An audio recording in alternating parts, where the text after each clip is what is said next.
বড়খলার কাশীপুরে ভয়ঙ্কর অগ্নিকাণ্ড। বিধ্বংসী অগ্নিকাণ্ডে পুড়ে ছাই পোল্ট্রি ফার্ম। বরাত জুড়ে রক্ষা পায় পরিবারের লোকজন।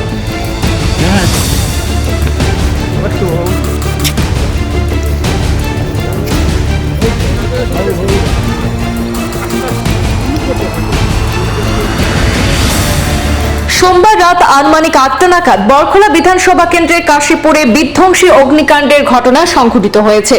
এতে চাউরিং সিং নামের এক ব্যক্তির পোল্ট্রি ফার্মে ঘর একেবারে পুড়ে ছাই হয়ে গেছে। কোনো কিছু বুঝে ওঠার আগে আচমকা আগুনের লেলিহান শিখায় পুড়ে ছাই হয়ে যায় পুরো পোল্ট্রি ফার্মের ঘর। এছাড়াও গোয়াল ঘরে থাকা একটি গৃহপালিত গরুও এই অগ্নিকাণ্ডে পুড়ে গেছে। এই ঘটনার পর গোটা এলাকায় চাঞ্চল্য ছড়িয়ে পড়ে। ঘটনার খবর পেয়ে ঘটনাস্থলে উপস্থিত হয় বড়খলা পুলিশ এবং দমকল বাহিনী। যথাসময়ে উপস্থিত হলেও কোনো কিছু রক্ষা করা যায়নি। বিশেষ করে গ্রামরক্ষী বাহিনী এবং দমকল বাহিনীর তৎপরতায় আশেপাশে থাকা ঘরগুলি কিছুটা রক্ষা পেয়েছে। আগুনের সূত্রপাত কোথা থেকে ঘটেছে তা এখনো পর্যন্ত স্পষ্ট নয়, তবে ক্ষয়ক্ষতির পরিমাণ লক্ষাধিক টাকার হবে বলে জানা গেছে।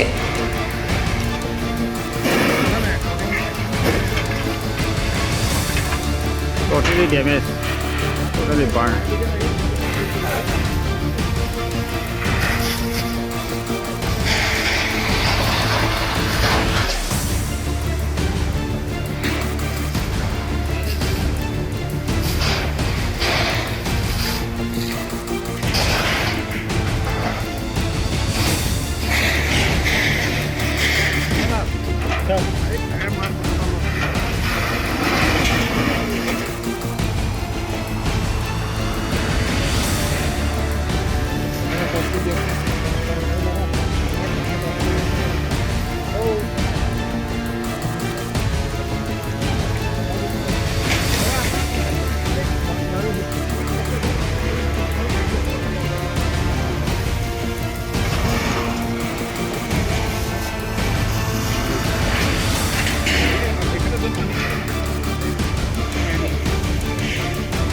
Fire brigade team.